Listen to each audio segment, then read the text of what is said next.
Alright, just going to come out, look at the siphons a little bit, the auto siphons, and look at a problem we're having with this Chop 2 style system. As per the specs I was given, cut everything like it's supposed to be, the right measurements. We've got variable height grow beds. And of course out here we've got a fish tank that's undercover. There's fish in there. We also have a few fish in our actual pump tank, or sub tank as some people call it. You'll notice my pump is actually out of the water a little bit. It's not sucking air, but it's out of the water, and that is a dangerous thing. What will happen with that way is at some point when these grow beds fill up and we have a little evaporation or a little water leakage, or something clogs up the fish tank drain and water doesn't come back as quick as it should from there, we'll end up with too low a water level. We'll start sucking air, and then it just cascades and gets worse. And if we have fish in the pump tank, as we do right now, it could harm those fish. So that's why I've been saying that I wish I had a little taller pump tank, which you can see I'm as far up, my plumbing is laying right on the pump tank. Without that, my auto siphons would not start. I actually raised up my grow beds just for that specifically. We'll look here. Here's another one of the drains coming from the auto siphon. Just hoping you can see that because I can't see what I'm shooting. Alright, look down in here. You can see what's there. You see I have holes drilled, and they're drilled in this pattern all the way to the bottom. There's lots of holes. This was actually the first, I believe, that I built. It's a little ragged. Yeah, that's the first one. And you'll see I cut this out, and then I drilled some holes a little higher. And then I turned around and I just cut the other side out, and that made this one start working properly. All you have to do is drop it in here at this point once it gets this height, and that auto siphon will kick off really quick. And you see, just as quick as I got down here, it's already sucking water and filling the pump tank back up.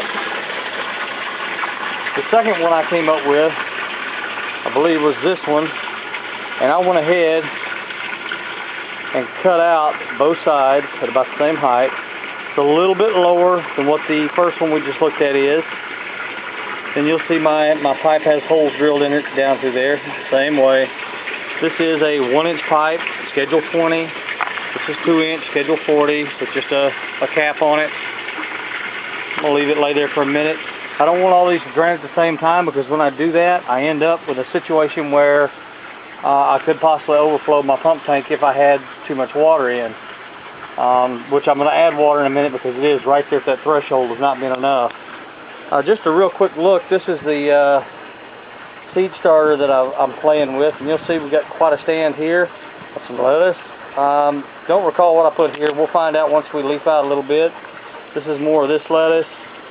There's several other types of lettuces out in here that I just threw in, and we're just waiting for other stuff to come up and show us what's going to work, what's not. And we'll be looking for roots to come out of the bottom of these pots. I know I'm getting away from the auto siphons a little, but just want to look and see. Yeah, I don't see anything just yet. Let's go ahead and stick that back in there. Also, this metal tray is going to be changed out. This is aluminum, and my alkalinity is high enough right now that I'm not eating the aluminum, but as acid builds up in the system, your pH gets lower.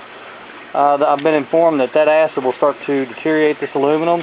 That aluminum will get into the water, it'll get into the fish and the plants, and that's not good for them or for us. Alright, here's the last that I built, and you'll notice this time I've got notches. And what I did was just take a saber saw or a skill saw or a jigsaw, and I cut those notches from top to bottom, leaving, you can see, almost 2 inches at the top, and at the bottom there's about 1.5 inches. Maybe a little more. It's about the same as the second siphon we looked at. That way it gets plenty of, as far as how deep the holes go. And then you'll notice here, this bell siphon, I've got about a 2-inch gap here cut out, which is a little higher than I intended to be, but it works just fine. And like I said, when you put it on, it takes off siphoning immediately, which I typically do not take it off.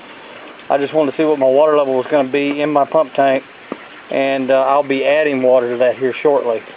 because my level's a little bit low. As you can see, my pump was out of the water. Now I'll set these up to where they'll drain at different times. That way it's not a big issue that we have not enough water to go around. But we still want to make sure that we cover all our bases and get things done. That way we got water on that pump at all times. We don't want to burn a pump up. I do have extra pumps, so it's not a big deal. But still, with a pump down, you end up with other problems. Just to look at the plants, I posted a bloom from this spaghetti squash plant yesterday. It was actually this bloom right here, and it's closed up for the day. These things are opening up at night, and you'll notice I've got some white spots and some burnt spots on my leaves. That's pretty much on all my plants, and that was my fault. I got a little overzealous with some of my orange oil that I was using for an insecticide as I was getting infested with some insects, primarily in this top grow bed over here on this tomato plant. And then some of my corn had infestations happening also. And what we had was the tomato worms, those hookworms. That's not the right word. That's not the exact word. I'd have to go look it up again. And you can see here where they did some damage to this leaf. So what we did was take care of that, kill those, remove what we had to by hand, and then we went ahead and sprayed. As you can see, like I said, I've got some places where some leaves were burnt, like right here. And as my new leaves are starting to come out, like right here, nice and green, everything's doing really good, with the exception of me trying to murder my plants. I have had a couple of grasshoppers coming in I've pulled off, fed to the fish. They seem to really enjoy that. As of right now, I don't really have any fruit coming up. I can certainly smell my garlic. This garlic here, I've got it standing up all over the place. And you see underneath some romaine lettuce. More spaghetti squash. Just out through there's cabbage and kale and Brussels sprouts and cauliflower. All kinds of goodies. And I guarantee you my wife and daughter are ready for it. Over in the far corner, which we really didn't look at. Zoom in there. You see some chives sticking up.